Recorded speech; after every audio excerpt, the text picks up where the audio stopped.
Dans le désert entre Mali et Niger, les forces maliennes et nigériennes, appuyées par les troupes françaises, lancent une contre-attaque contre la branche régionale d'Al-Qaïda. Le chef du détachement français Barkhane, Eric, ne nous a donné que son prénom. Il a été rejoint par les soldats du Niger et du Mali, deux anciennes colonies françaises recouvrant un espace désertique 3 fois la taille de l'Europe de l'Ouest. Parce que je crois qu'on y est vraiment sur la ligne frontière, et donc de relancer ensuite la suite des opérations, de façon à contrôler cette zone de transit de tous les mouvements de population et autres groupes armés. Après la rencontre, les 40 soldats français ont traversé la frontière vers le Mali pour continuer leur opération qui répond au nom de code Siam et qui a pour but de se débarrasser d'Al-Qaïda. Les forces locales demeurent de leur propre côté de la frontière, une limite à leur coopération. La frontière qui sépare les deux anciennes colonies françaises, le Niger et le Mali, fait 800 km entre la région semi-aride du Sahel et le Sahara, une région largement vide de toute présence policière. Avec aussi peu d'obstacles ni de frontières visibles, c'est un endroit idéal d'où lancer des attaques dans toute l'Afrique de l'Ouest pour Al-Qaïda au Maghreb islamique et sa branche Al-Moribitoun. Le contrôle du Sahel est donc crucial. Notre premier objectif, c'est de nous assurer que les ennemis ne sont pas infiltrés au sein de la population. Et cela, cette information, on ne peut l'avoir que par le chef de canton qui est là. Donc j'ai envoyé des éléments pour prendre contact avec lui, qui nous a rassurés. Cela ne nous a pas empêché de faire des fouilles, point par point, jusqu'à la fin du campement. Les combattants islamistes ont kidnappé des dizaines d'Occidentaux et attaqué des unités militaires, mais aussi répandu la terreur lors d'attentats au Mali, au Burkina Faso et en Côte d'Ivoire, dont 2 hôtels fréquentés par des étrangers.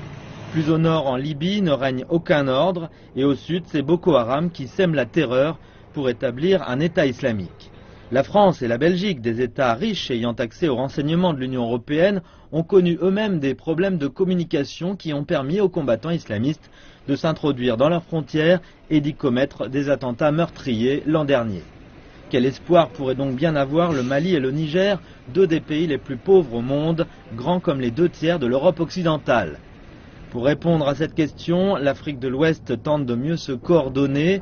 Lors de l'opération Siam, environ 1300 Maliens et Nigériens se sont déplacés dans les tempêtes de sable pendant 2 semaines depuis la fin du mois de mai. Ils ont recueilli des renseignements, suivi des djihadistes et fouillé des lieux suspectés de servir de camp d'entraînement, même s'ils n'abritaient alors aucun combattant. La complémentarité entre les armées, elle existe et elle se concrétise par l'échange, n'est-ce pas, comme j'ai eu à le dire, d'informations.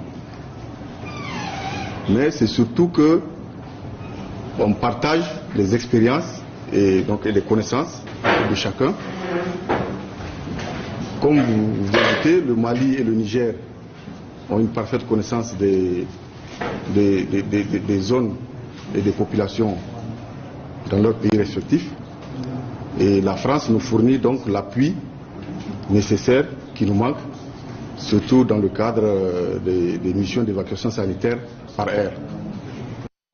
Le Sahara et le Sahel ont longtemps été la chasse gardée de peuples nomades comme les Touaregs, qui ont construit dans le passé des empires islamiques sur des routes reliant l'intérieur de l'Afrique et la côte méditerranéenne. Désormais, les combattants chassés des centres urbains du nord du Mali par les troupes françaises en 2013 utilisent ces routes du désert pour lancer leurs attaques. Une fréquence de radio a été réactivée par des troupes régionales et une liste de numéros de téléphone utilisés par des officiers militaires à la frontière a été établie. Mais la poursuite des combattants islamistes à travers les frontières demeure un sujet délicat. Les troupes françaises peuvent se déplacer d'un pays à l'autre, mais les accords entre pays africains ne le permettent pas. Les permissions sont données au cas par cas, freinant ainsi les efforts de lutte contre le terrorisme.